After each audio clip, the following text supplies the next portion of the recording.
Close your eyes and think about this. You have 10 years of experience in your home country. 10 long years. You worked hard, you were a manager, you were a senior engineer. People respected you. But here, in this new country, everything is different. You sit in the meeting room, you are in the corner. You look at the paper, you see the problem. Your brain works fast. You know the exact solution. The words are in your head, but they stop in your throat. You do not speak. Why? Because you think my grammar is bad. Because you think my accent is weird.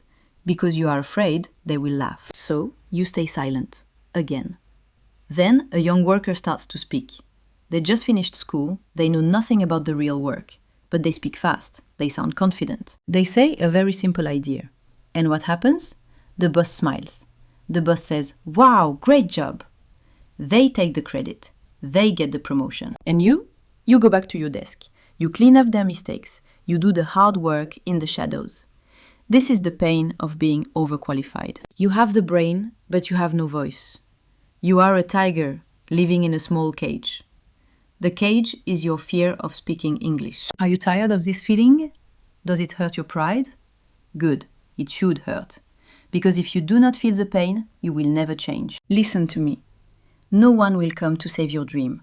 No one will give you the microphone. The boss will not wait for you to speak. In our lesson today, we will stop this pain. We will break the cage. I will not teach you difficult grammar. I will give you simple English, real English. English to take back your respect. Today you stop hiding. Today you find your voice. Let's begin. Before we read our story today, we need to prepare. I will not give you a boring list of vocabulary. I will leave you 4 weapons. 4 words to change your mindset. You will see these words in our story. Weapon number 1. Overqualified. Overqualified. Over means too much. Qualified means you have the skill. Together, it means you have too much skill for your current job. Many immigrants feel sad about this word. They think it is a curse. But listen to me. Being overqualified is your power. You are a giant. Do not make yourself small just because they do not understand you yet. Weapon number 2. Speak up. Speak up. It does not mean you just talk. It means you talk with purpose. It means you raise your voice from the shadow. In Western culture, if you do not speak up, you do not exist. Your hard work is nothing without your voice. Speak up to protect your value. Weapon number 3. Underestimate. Underestimate. Under is below. Estimate is to guess the value. When people underestimate you, they think you are weak. They think you are slow because your English is slow. Does it make you angry? Yes. But keep calm. Let them underestimate you. It is a great strategy. Because when you finally open your mouth and give the right answer, you will shock them. Weapon number 4. Take the credit. This means someone steals the praise for your hard work. You do the project, but your coworker says, "I did this," and the boss believes them. This happens every day to immigrants. We must learn this phrase not to do it to others, but to stop others from doing it to us. Remember these 4 weapons. Overqualified, speak up, underestimate, take the credit. Hold them in your mind. Now, let's step into the story of Ken. Meet Ken. Ken is a very smart man. He is 40 years old. Let us look at Ken's past. 10 years ago, in his home country, Ken was a manager. He was not just a normal worker, he was a great project manager. He built big buildings. He solved very difficult problems. Every morning, he woke up with a lot of energy. He wore a nice suit. He drank his coffee with a proud smile. People looked at him with respect. When Ken spoke in a meeting, the room was quiet. People listened to his voice. His team trusted him. He was a true leader. He felt strong. He felt alive. Now, Ken lives in a new country. He moved here for his family. He wanted a better school for his daughter. He wanted a safer future for his son. To do this, he sacrificed his career. He gave up his title. But his life right now is very hard. Ken works in a very big international company. The office is beautiful and modern, but Ken is not a manager here. He is a low-level worker. He sits in a small, dark corner. He does the simple jobs. He copies papers. He checks simple data. He does the boring work that nobody wants to do. Every single day, He looks at the big projects in the company. Because he was a manager, his brain still works like a manager. His brain understands everything. He sees the numbers on the computer screen, he sees the project plans, he knows exactly how to make them better. He sees the mistakes that other people do not see. Ken has a very strong desire. His dream is very clear. He does not want to be the big boss today. He does not want $1 million. He just wants to be useful. He wants to use his smart brain, not just his hands. He wants his coworkers to look at him and say, "Wow, Ken is really smart. Ken is very valuable to our team." He wants to stop being the invisible man. He wants to be a real professional again. Deep inside his heart, there is still a burning fire. It is the fire of a proud man. When he goes home, he looks at his children. He wants his children to be proud of him. He dreams of the day he can stand up in the meeting room. He dreams of holding the pen, pointing at the whiteboard, and showing his brilliant ideas. He wants to feel that respect again. It is not just about the money. It is about his pride. It is about his dignity as a human. He is fully ready. He is overqualified. But to reach this dream, Ken has to face a very dark reality. Ken has a beautiful dream. But between Ken and his dream, there is a very high wall. This wall is not about his professional skills. This wall is his English. Ken can read English very well. He reads complex emails, he reads long reports. But speaking is a nightmare for him. When Ken tries to speak, a terrible process happens in his head. First, he thinks of the great idea in his mother tongue. Second, he tries to translate it into English in his brain. Third, he worries about the grammar. He asks himself, is it past tense? Is it present perfect? Do I use in or on? Because of this long process, he is always too late. The conversation moves on to another topic. Another big problem is his accent. Ken has a thick accent. When he talks to his friends, it is fine. But in the fast corporate world, native speakers are not always patient. Sometimes Ken says a simple word. A coworker looks at him, frowns, and says, "Pardon? What did you say?" Those simple words, "Pardon?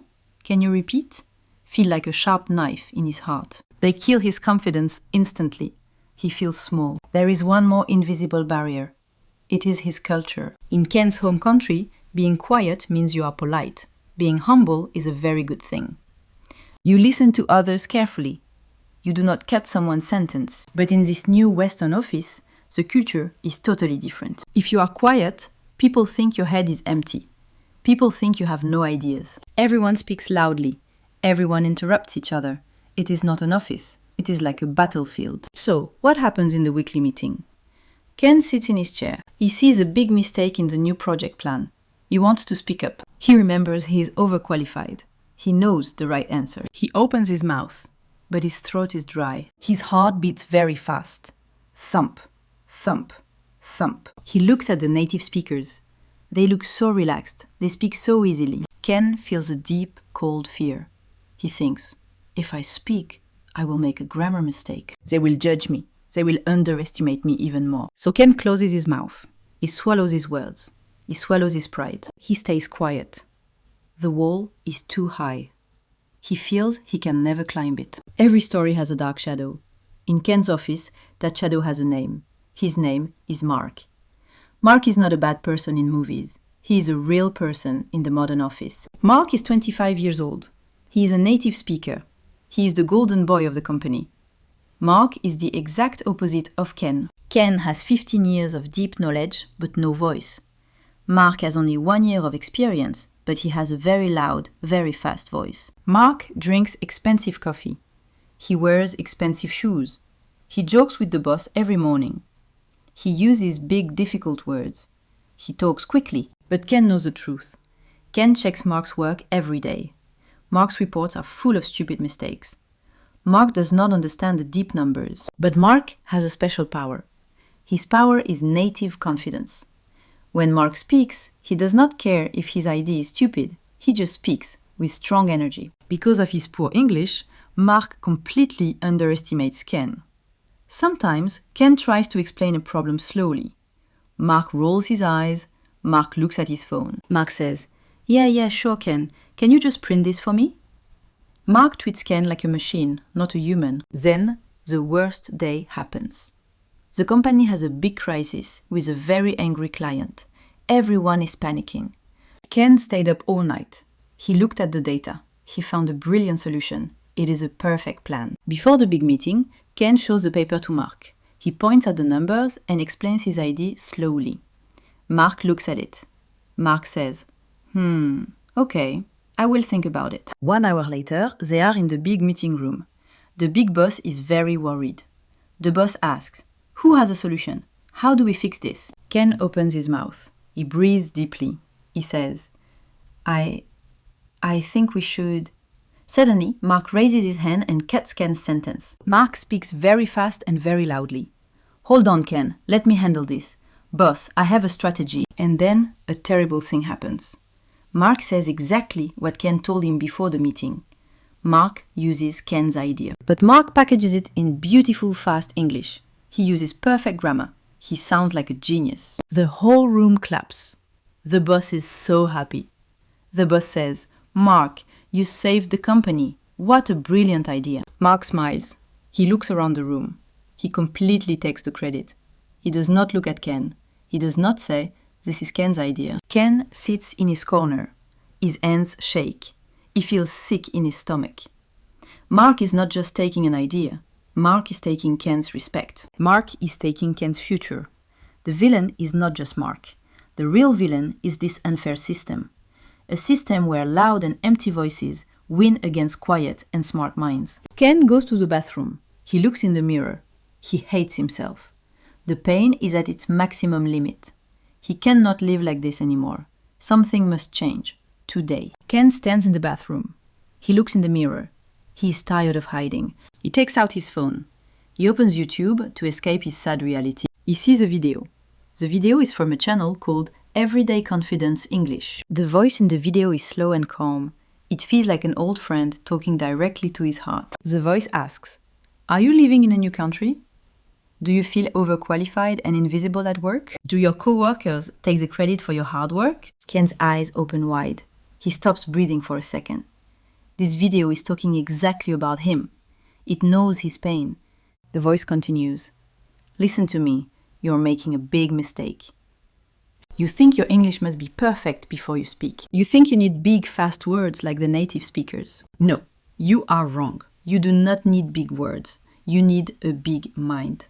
And you already have it. The teacher in the video gives Ken a new weapon. It is a new way to think. In the real business world, the boss does not care about your grammar. They do not care if you use the wrong preposition. They only care about one thing. Can you solve the problem? Can you bring value to the company? If you have a brilliant idea, do not hide it behind long sentences. Speak short, speak direct. Look them in the eye and make them listen. Ken washes his face with cold water. Suddenly, the heavy fear in his chest starts to disappear. He realizes the truth. His broken English is not a high wall. It is just a small step. His real power is his 15 years of experience. His real power is his brain. He takes a pen and a small piece of paper from his pocket. He does not write a long, complex speech.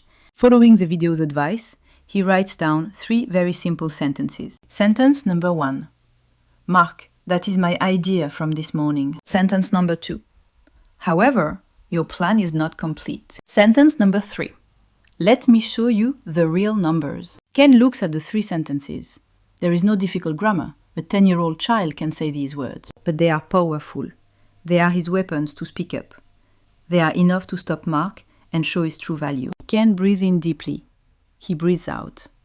He is not Ken the quiet, scared immigrant anymore. He is Ken the senior project manager. He opens the bathroom door.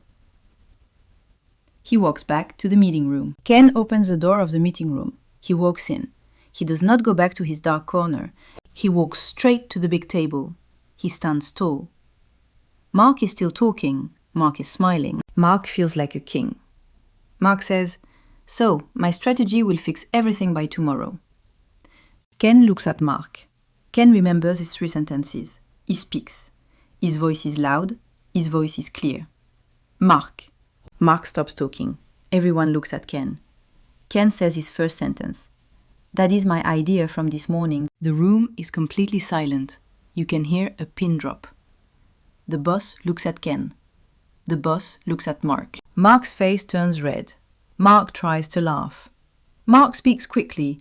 Well, yes, Ken and I had a little chat, but I developed the main concept. Ken does not let Mark finish. He does not use his mother tongue, he uses his simple English weapon. Ken looks Mark in the eyes. He is calm. He is not afraid. Ken says his second sentence. However, your plan is not complete. Mark opens his mouth, but no words come out. Ken walks to the front of the room. He stands next to Mark. He takes the black marker pen from the table. He looks directly at the big boss. Ken says his third sentence. Let me show you the real numbers. Ken turns to the whiteboard. He does not use big grammar. He does not talk about present perfect or passive voice. He draws a big circle. He writes 3 numbers. He points at the board. He uses simple, strong words. This is the problem, Ken says. Too much cost here. He draws a line. We cut this. He draws an arrow. We move the money here. We save time. Risk goes down to 0. He speaks very slowly. He mispronounces a few words. His accent is still heavy. But guess what? Nobody cares. Nobody is laughing at his grammar. Nobody is looking at their phones.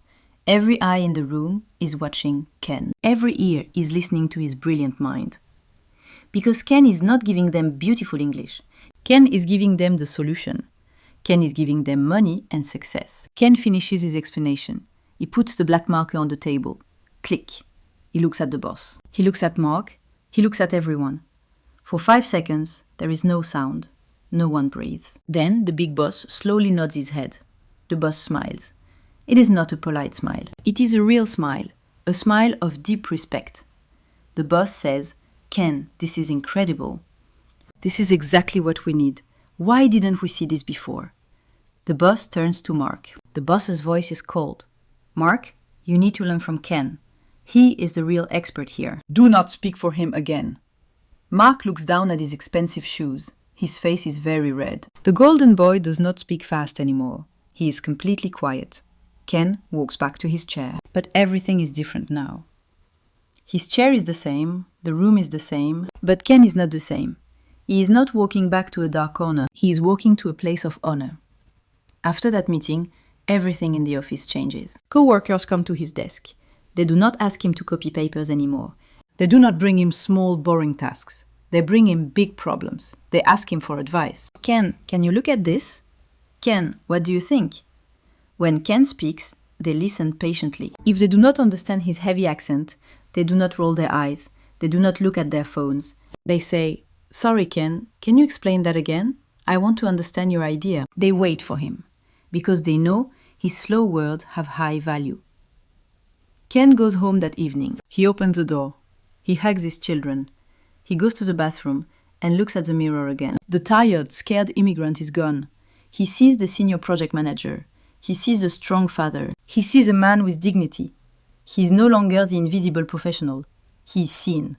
He is heard. He proved that his 10 years of hard work in his home country were not lost. The power was always there, inside him.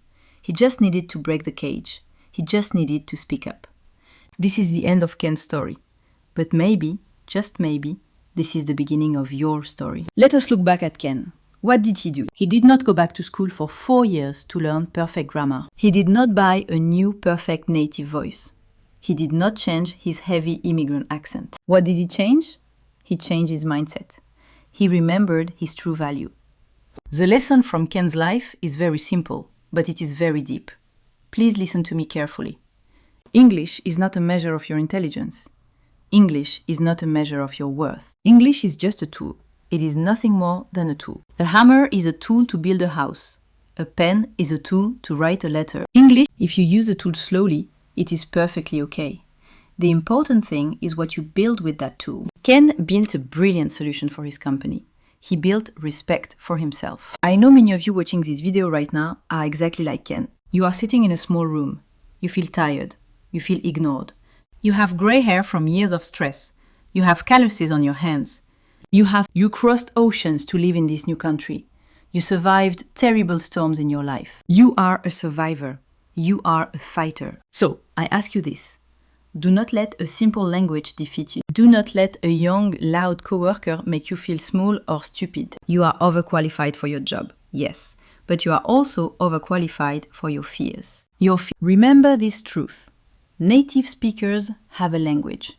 It is their luck. But you You have a powerful story. You have real experience. You have deep resilience. If Ken can stand up in that terrifying meeting room, you can stand up too. If Ken can look at his boss and say, "Let me show you the real numbers," using simple words, you can do it too. You do not need to wait for perfect English. Perfect English does not exist. You just need to be brave today. Take a deep breath. Let the victory of Ken stay inside your heart. Now, we will close the book on this story.